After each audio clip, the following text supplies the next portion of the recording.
Tama po ang sinasabi ng ibang Baptist na ang salvation ay hindi nawawala dahil tayo ay naligtas hindi sa mabuti nating gawa, kundi naligtas tayo dahil sa biyaya ng Diyos. Pero bilang Christian na tunay na tinanggap ang Panginoong Jesus, hindi ito lisyensya para magpatuloy sa kasalanan o sadyaing gawin ang kasalanan. The Bible says Romans 6:1-2. What shall we say then? Shall we continue in sin that grace may abound? God forbid. How shall we that are dead to sin live any longer therein?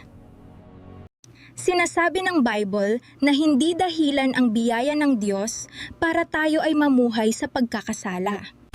Ang tunay na pananampalataya ay may kasamang pagbabago, sakripisyo at pagtalikod sa kasalanan. Hindi sapat ang sabihing saved na ako, pero ginagawa mo ng sadya ang kasalanan. Sabi ng Bible, Hebrew 10:26, "For if we sin willfully, after that we have received the knowledge of the truth, there remaineth no more sacrifice for sin." Sabi ng Bible na ang isang Christian alam na kasalanan ay nagpapatuloy sa pagsadyang gawin ay wala ng ibang sakripisyo na makapagligtas pa. Ang taong may tunay na pananampalataya ay nagpapatuwid sa Diyos para sa pamumuhay ayon sa salita ng Diyos. Bilang Christian, ang salvation po ay hindi po nawawalaya dahil naligtas tayo sa biyaya ng Diyos. Pero ito po ay para lang sa taong totoong nagsisi at tumanggap kay Jesus. Kung ang isang Christian ay nagpapatuloy pa rin sa pagkakasala, may sinasabi po ang Bible, pinapasyasat ang kanyang sarili.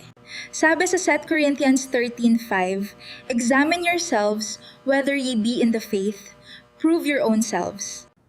Know ye not your own selves how that Jesus Christ is in you, except ye be reprobates?"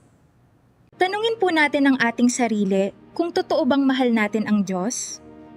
Kung sumusunod na tayo sa kanyang mga salita.